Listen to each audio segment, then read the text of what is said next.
오늘 주신 말씀을 통해서 연결하여 한막이 되게 하라 라는 제목으로 함께 말씀 나누겠습니다. 과거 대서양을 건너던 범선 한 척이 있었습니다. 평화로운 운항을 하던 배가 갑자기 불어닥친 폭풍우를 만나게 되었어요. 바람에 이끌려 떠다니다가 자초될 위기에 놓였습니다. 돛대가 부러졌고 여기저기 망가졌습니다. 도대체 운항을 할 수 없었습니다. 그 범선은 파도에 떠나다니는 상황 가운데에서 겨우 무인도에 도착할 수가 있었어요. 사람들은 서로 도우면서 섬에 내렸지만 배는 좌초되어서 산산이 부서져 버리고 말았습니다. 그리고 나서 침몰했죠. 사람들은 간신히 살게 되었고 살게 된 수십 명은 어쩔 수 없이 그 무인도에 머물 수밖에 없었습니다. 무인도였지만 다행히 몇 달 동안 살 수 있는 곡식들이 있었어요. 또한 무인도의 땅은 비옥해서 씨앗을 심기만 하면 풍성한 식량을 추수할 수가 있는 그러한 섬이었습니다. 그들은 언제 구도될지 몰라가지고 서로 격려를 하며 씨앗을 심기로 했어요. 그래서 주변 땅을 일구기 시작합니다. 그런데요, 놀라운 일이 생겼어요. 땅을 파면 금덩어리들이 나오기 시작하는 거예요. 땅을 파니까 누런 황금덩어리들이 그렇게 자갈처럼 널려 있는 거예요. 사람들이 그 금덩어리를 줍기 시작합니다. 씨앗을 심는 것을 내팽개치고 서로 다투면서 경쟁적으로 금덩어리를 모으기 시작했어요. 조금이라도 더 모으기 위해서 남이 모아놨던 것을 모르게 훔쳐오기도 했습니다.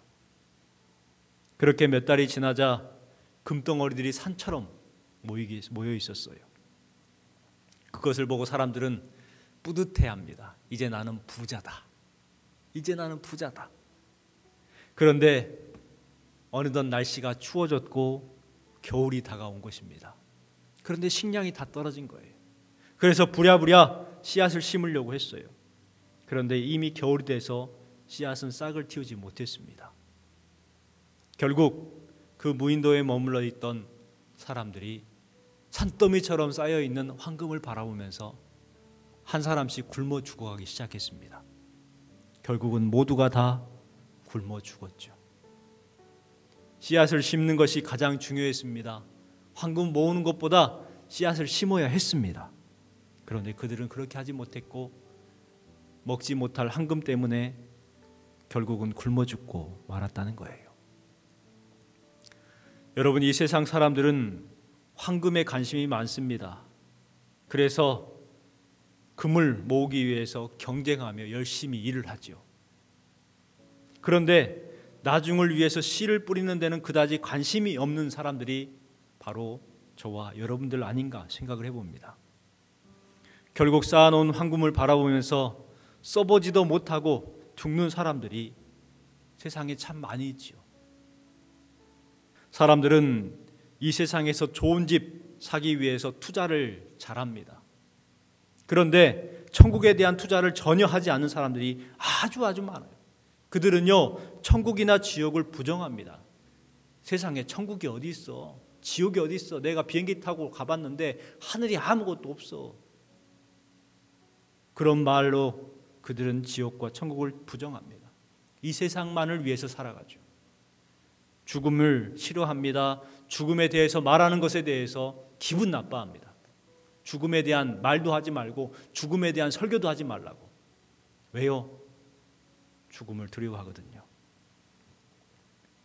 그러나 그들이 듣기 싫어하고 부정을 해도요, 분명한 것은 하나님의 나라와 수월, 음부, 곧 천국과 지옥은 존재한다고 성경은 증거하고 있습니다.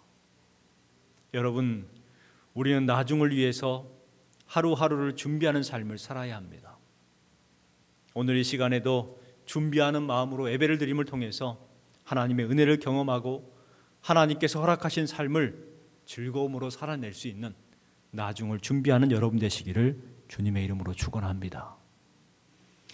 출애굽기에 이 성막에 대한 말씀이 25장부터 시작을 해서 실제 건축하는 말씀은 오늘 주신 36장 8절부터 실제 건축하는, 그리고 본격적으로 성막이 건축이 됩니다.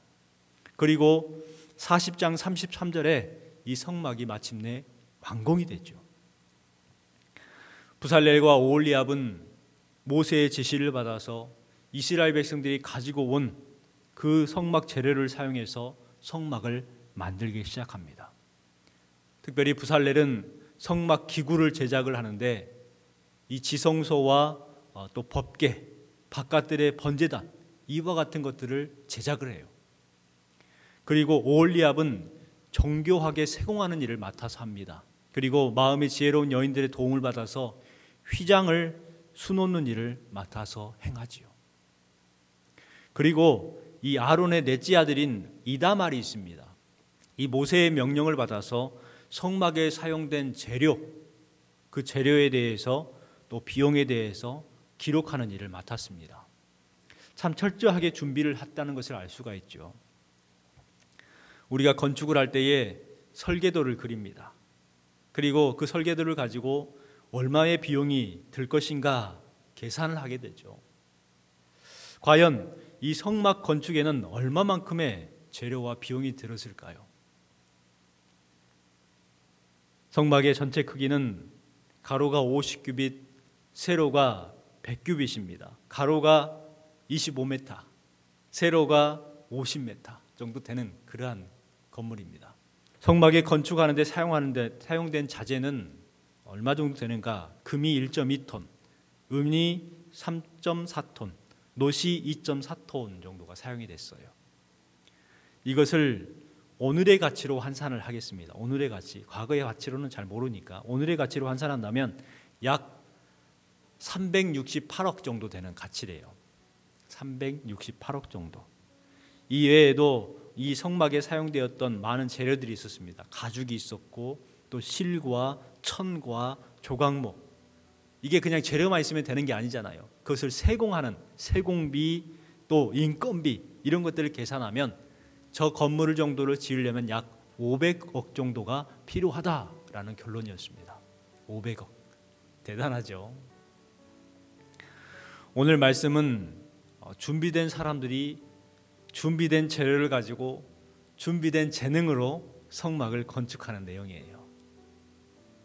하나님은 모세에게 성막 재료와 규격과 모양에 대해서 자세하게 말씀을 해주셨습니다. 모세는 그 말씀을 듣고 빠짐없이 기록했다고 기록하죠. 모든 과정 가운데에 철저한 준비가 있었습니다. 이 말은 무슨 말이냐면 곧 두서 없이 일한 것이 아니에요. 마구잡이식으로 일한 것이 아니에요. 내가 살 집이 아니니까 그냥 대충 하지 않았다는 거예요. 철저하게 준비를 했어요. 성막을 건축할 때에 무엇이 중요한가에 대해서 알 수가 있습니다. 성막은 얼마나 빨리 건축하느냐, 이것이 중요한 것이 아니에요. 얼마나 멋지게 건축하느냐 중요한 것이 아닙니다. 또 얼마나 화려하게, 또 얼마나 웅장한가, 이것도 중요한 것이 아니에요. 그렇다면 무엇이 중요합니까?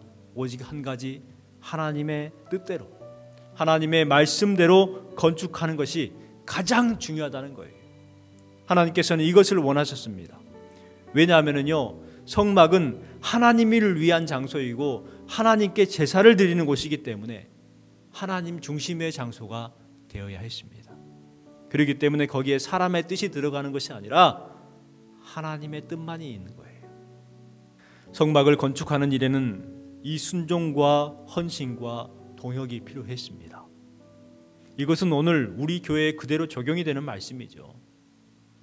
오늘 우리가 이룬 교회가 얼마나 빨리, 얼마나 크게 지어지느냐가 중요한 것이 아니라 얼마나 순종하느냐, 얼마나 말씀대로 행하느냐, 얼마나 말씀대로 연합하여 교회를 이루느냐, 이것이 중요하다는 거예요. 성막을 건축하는 사람들은 다양했습니다. 그러나 아무나 할 수가 없었죠. 성막을 건축하는 일에는 자격이 필요했습니다. 어떤 자격이 필요했느냐? 오늘 주신 8절 말씀을 보십시오. 일하는 사람 중에 마음이 지혜로운 모든 사람이 열폭 휘장으로 성막을 지었으니 이렇게 기록을 하고 있습니다. 하나님으로부터 지혜를 부여받은 사람들, 이 사람들만이 성막 건축의 일꾼이 될 수가 있었습니다. 훌의 손자 부살렐에 대해서 31장과 35장 말씀에 두 번의 반복을 해서 그에 대해서 기록을 하고 있는데 이렇게 기록합니다. 내가 유다 지파 훌의 손자요 우리의 아들인 부살렐을 지명하여 부르고 하나님의 영을 그에게 충만하게 하여 지혜와 총명과 지식과 여러 가지 재주로 정교한 일을 연구하여 금과 은과 노수로 만들게 하며 보석을 깎아 물리며 여러 가지 기술로 나무를 새겨 만들게 하리라. 이 부살렐에게 하나님의 영을 충만하게 하셨다, 지혜와 총명과 지식을 주셨다고 말씀을 해요. 부살렐뿐만 아니라 그와 함께했던 모든 사람에게 동일하게 하나님의 영과 지혜와 총명과 지식을 주셨습니다. 그것이 바로 마음이 지혜로운 사람들이에요. 그 지혜와 재주로 정교한 일을 연구하게 만드셨습니다. 그냥 일을 하게 하신 것이 아니라 연구했다는 거예요. 주신 말씀 보니까 정교한 일을 뭐예요? 연구하여 라고 말합니다. 정교한 일을 연구하다, 이것은 그들이 하나님으로부터 부여받은 성막 건축을 얼마만큼 고민하면서 건축했느냐를 알 수가 있습니다. 그들은 성막을 건축하기 위해서 밤낮 쉬지 않고 고뇌하고 연구하고 준비를 했습니다. 이 연구하다라는 뜻을 보면 그 원뜻이 뭐냐면 심사숙고하다는 거예요. 심사숙고하다. 하나님께서 맡겨주신 일을 위해서 그들은 심사숙고하며 생각했습니다. 연구했습니다. 그리고 준비했어요. 어떻게 하면 하나님의 뜻대로 만들 수 있을까? 어떻게 하면 더 잘 건축해 나갈 수 있을까? 연구했다는 거예요. 우리는 어떻습니까? 맡겨주신 직분과 맡겨주신 사명 앞에서 어떻게 하고 계십니까? 각자에게 주신 사명과 직분을 감당하기 위해서 부살렐처럼 고뇌하고 연구하고 준비하고 있습니까? 오늘은 어떻게 하면 더 예배를 잘 드릴 수 있을까? 여러분 고뇌하면서 교회 오시냐고요. 오늘은 어떻게 하면 더 거룩하게 하나님 앞에 산제사를 드릴 수 있을까? 연구하면서 교회 오시냐고요. 우리에게는 언제부턴가 이와 같은 고뇌가 없고 연구가 없고 준비가 없이 하나님 앞에 덜렁 나와서 예배를 드리고 한 시간이 지나면 불이 나게 다시 돌아갑니다. 그것이 다 했다라고 생각을 하는 거예요. 고뇌하고 연구하고 준비하는 것은 하나 없이 그렇게 하고 있다는 거예요. 그렇기 때문에 우리 안에 있는 신앙의 장막이 항상 무너지는 것 아닐까요? 우리는 어떻게 하면 쉽게, 어떻게 하면 빠르게, 어떻게 하면 편하게 이것을 고민합니다. 이것을 연구합니다. 고민하고 연구하고 준비하는 것이 아니라 내가 아닌 다른 누군가가 하겠지라고 생각을 합니다. 그래서 직분은 원하지만 사명은 외면합니다. 직분자들은 넘쳐납니다. 하지만 사명자가 없다는 거예요. 전혀 성경적이지 않은 걸 가지고 다투고 시험에 빠지고 서로 싸웁니다. 여러분, 제가요 지금까지 목회 그동안 많은 성도들을 만났어요. 그리고 많은 일들이 있었습니다. 다투는 성도들이 보면 무엇 때문에 다투냐면 성경적인 것 갖고 다투는 사람은 단 한 사람도 못 봤어요. 성경에 나오는 내용이 이거다, 아니야, 그것이 틀렸어, 너 틀렸어, 이런 이야기야, 이런 거 가지고 싸우는 사람은요 단 한 명도 못 봤어요. 뭐 갖고 싸우는지 아세요? 저 사람이 나를 쳐다볼 때 이렇게 쳐다봤다고, 기분 나빠도. 내가 지나가는데 저 사람이 나한테 인사 안 했다고, 그런 거 갖고 싸워요. 말 한마디 나한테 잘못했다고, 그런 거 갖고 다툰단 말이에요.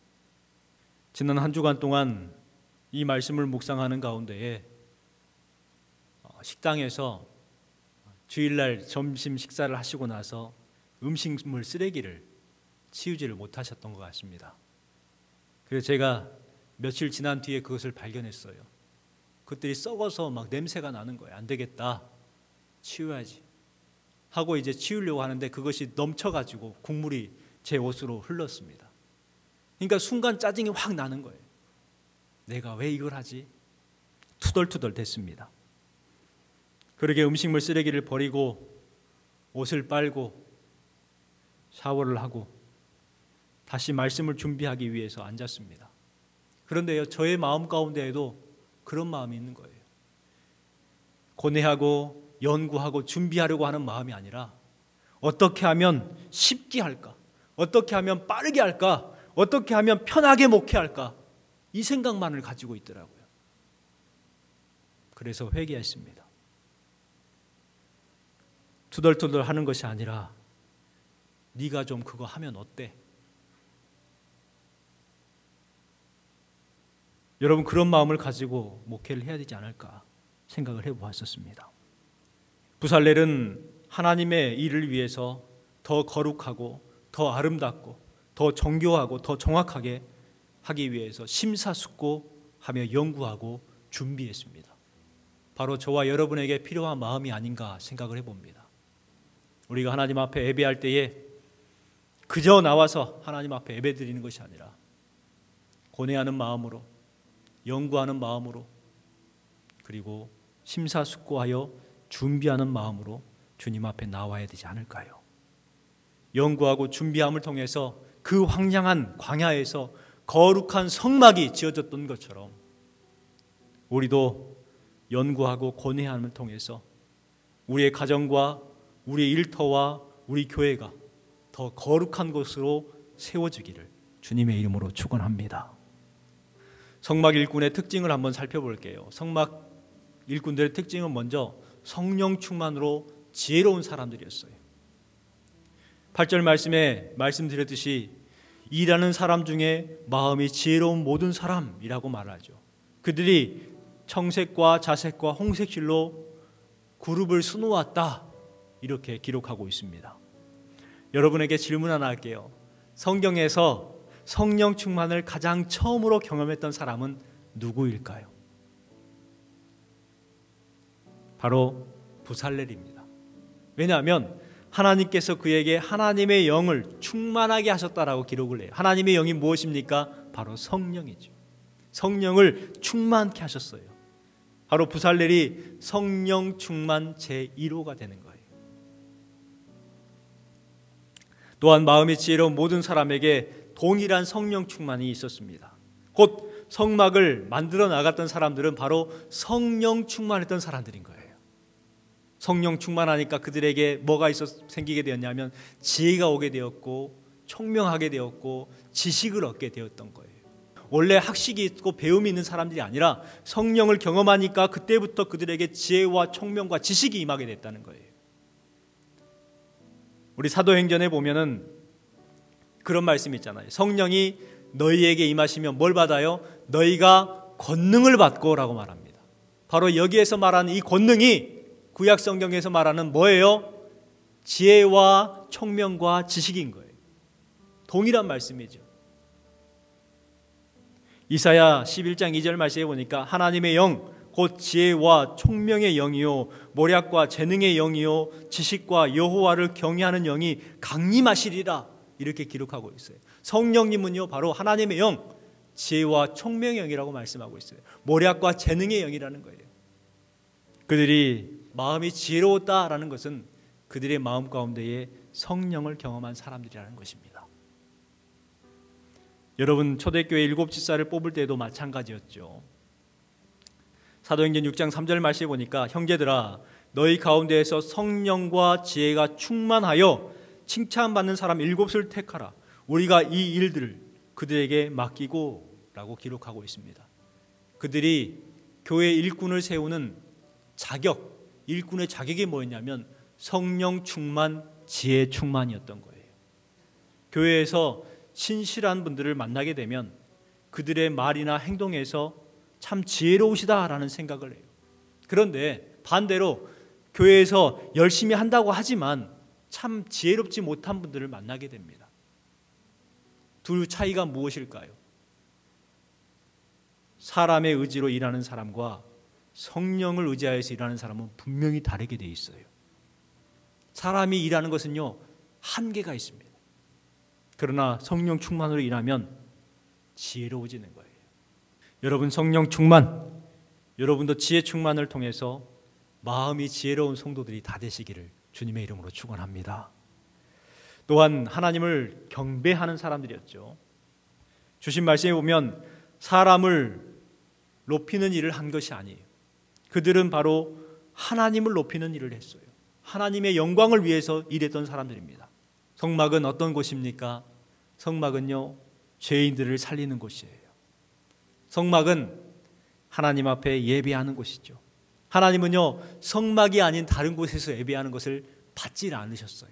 성막에서만 예배드리는 것을 받으셨어요. 또한 성막은 하나님을 만나는 장소요, 성막은 죄 씻음의 장소요, 성막은 축복을 받는 것이었어요. 성막의 모든 제사는 축복으로 마무리되게 되어 있었습니다. 오늘날 우리가 예배를 드리고 나서 축복 기도로 예배를 마치잖아요. 축도하여서 예배를 마치잖아요. 그거와 동일합니다.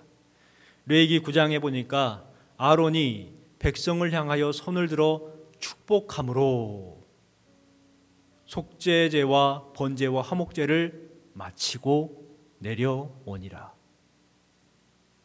아론이 백성들을 손을 들고 축복함으로 모든 제사를 마무리 지었다는 거예요. 오늘날과 동일하죠. 우리도 예배를 마칠 때 뭐예요? 축도를 합니다. 여러분 예배를 사모하시고 하나님을 높이시기 바랍니다. 하나님을 높이면 하나님께서는 우리를 높여주십니다. 하나님께서 여러분을 높이시는 축복이 임하시기를 주님의 이름으로 축원합니다. 마지막으로 은사대로 일하는 사람들이었죠. 주신 말씀에 보면 거기에는 여러 가지 일들이 있었습니다. 다양한 일들을 해야 했습니다.